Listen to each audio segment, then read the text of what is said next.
wabarakatuh. Perkenalkan, nama saya Kristianisa, NPM 219080471. Baik, di sini saya gunanya membuat video tentang studi kasus kenakalan anak dan remaja, yaitu perkelahian antar sekolah atau tawuran, untuk memenuhi tugas dari Bunda Eka Putri Ramadhani MGZ.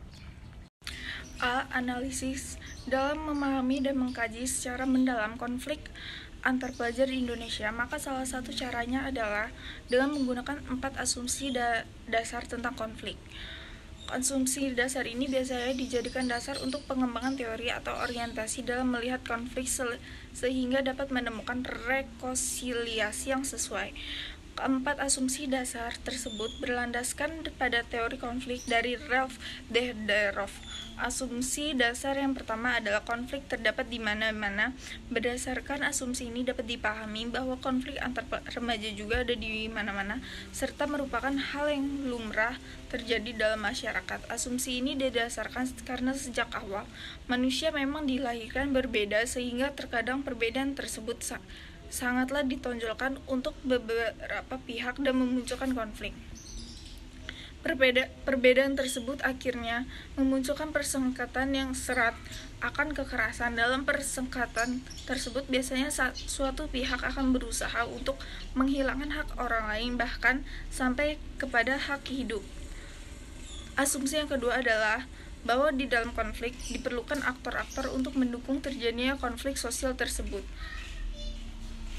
Selain aktor, ternyata terdapat juga skenario yang memang sengaja dibuat untuk mewujudkan konflik tersebut.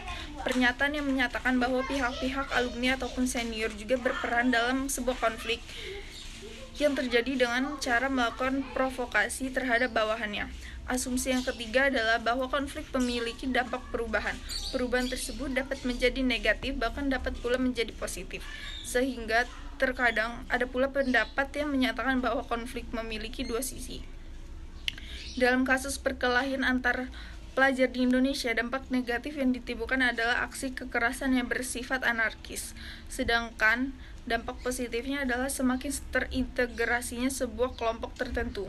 Asumsi yang keempat adalah bahwa konflik dapat menyebar ke seluruh masyarakat. Terbukti bahwa dalam kasus ini konflik yang pada awalnya hanya merupakan konflik antar individu telah berubah menjadi konflik antar kelompok. Yang kedua yaitu pengertian kasus. Tawuran merupakan suatu kegiatan yang perkelahian atau tindakan kekerasan yang dilakukan oleh sekelompok atau suatu rumpun masyarakat. Tawuran adalah perilaku agresi dari seorang individu atau kelompok. Agresi itu sendiri diartikan sebagai suatu cara untuk melawan dengan sangat kuat, menyerang, membunuh, atau bahkan menghukum orang lain. Dengan kata lain, agresi secara singkat didefinisikan sebagai tindakan yang dimaksud untuk melukai orang atau merusak milik orang lain, atau merugikan banyak hal. Kenakalan remaja dalam hal perkelahian dapat digolongkan ke dalam dua jenis, delikuensi, yaitu situasional dan sistematik. Yang pertama, delikuensi situasional. Perkelahian terjadi karena adanya situasi yang mengharuskan mereka untuk berkelahi. Keharusan itu biasanya muncul akibat adanya kebutuhan untuk memecahkan masalah secara cepat. Yang kedua, delikuensi sistematik, yaitu para remaja yang terlibat perkelahian itu berada di dalam suatu organisasi tertentu atau geng. Tujuan identifikasi kasus.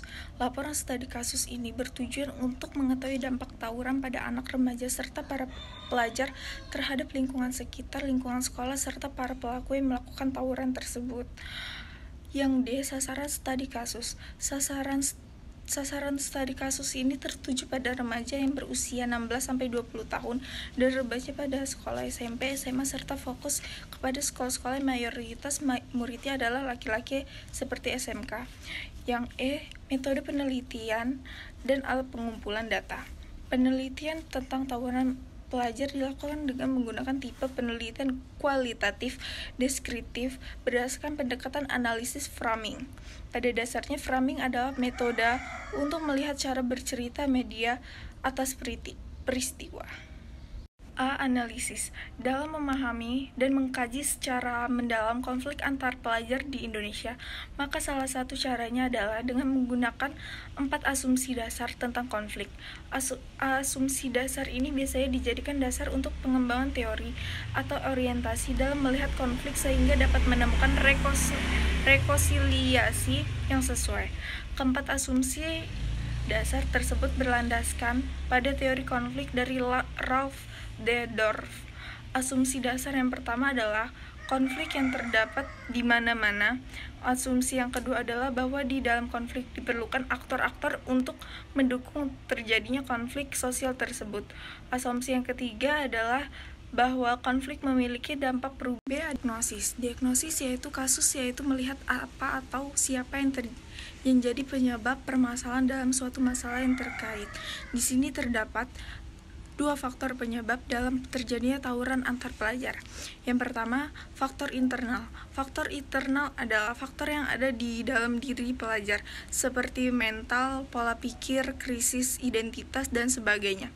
Yang kedua, faktor eksternal. Faktor eksternal adalah faktor yang berada di luar diri pelajar, seperti lingkungan, pengaruh media, tradisi sekolah, pengaruh orang lain dalam inilah adalah teman dan sebagainya. C. Prognosis. Prognosis adalah menetapkan alternatif tindakan bantuan yang akan diberikan berdasarkan hasil diagnosis. Setelah mendapatkan diagnosis, maka tindakan alternatif yang dapat dilakukan untuk mencegah tindakan tawuran adalah dengan menggunakan self-management dengan strategi konseling kelompok. Interpersonal yang dinamis dengan memusatkan kepada kesadaran pikiran dan perilaku serta berdasarkan fungsi-fungsi terapi yang bersifat memberi kebebasan. Berorientasi terhadap kenyataan katarsis, saling mempercayai, memelihara, dan mendukung. Yang D. Treatment. Penanganan kasus dengan menggunakan konseling kelompok dengan strategi self-management interpersonal yang dinamis dengan memusatkan kepada kesadaran pikiran dan perilaku serta berdasarkan fungsi-fungsi terapi yang bersifat memberi kebebasan berorientasi terhadap kenyataan. Fungsi terapi diwujudkan dalam kelompok kecil melalui pertukaran masalah-masalah pribadi dengan anggota lain dan konselor. Pemecahan masalah dan konseling kelompok dilaksanakan dalam situasi kelompok dan anggota kelompok yang meliputi orang yang memiliki masalah sama maupun berbeda untuk mendapatkan manfaat dari kegiatan konseling kelompok tersebut. Anggota kelompok biasanya meliputi orang yang mempunyai masalah yang sama atau memperoleh manfaat dari partisipasi dalam konseling kelompok. Self-management adalah suatu proses di mana konseli mengarahkan perubahan tingkah laku mereka sendiri dengan menggunakan satu strategi atau kombinasi strategi. Konseling harus aktif menggerakkan variabel internal eksternal untuk melakukan perubahan yang diinginkan.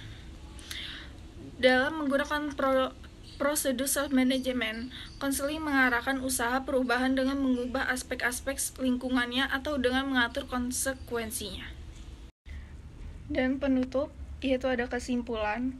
Berdasarkan hasil kajian, pustaka yang dilakukan dalam penelitian ini diperoleh kesimpulan bahwa proses perkembangan pada tahapan remaja sangat berhubung terhadap perilaku kenakalan remaja, khususnya tawuran antar pelajar. Remaja merupakan tahapan peralihan dari masa kanak-kanak menuju kedewasaan dan dalam proses ini mereka banyak mengalami perubahan psikologis dalam dirinya. Mereka adalah calon pemimpin bangsa di masa yang akan datang. Krisis identitas yang sedang mereka alami merupakan salah satu proses yang menyebabkan mereka masih mencari jawaban atas pertanyaan yang ada tentang masalahnya. Dan yang B, saran dalam menciptakan lingkungan yang positif dalam proses pembentukan diri remaja. Upaya yang dapat dilakukan antara lain yang pertama, meningkatkan keberfungsian keluarga sebagai lingkungan. Yang kedua, mengembangkan ekstrakurikuler sebagai wadah bagi siswa menyalurkan ekspresinya. Yang ketiga, memberikan layanan dan bimbingan konseling kepada siswa yang memiliki hambatan dan layanan yang diberikan disesuaikan dengan permasalahan yang dimiliki oleh siswa. Baik, sekian dari yang saya paparkan. Saya akhiri, wassalamualaikum warahmatullahi wabarakatuh.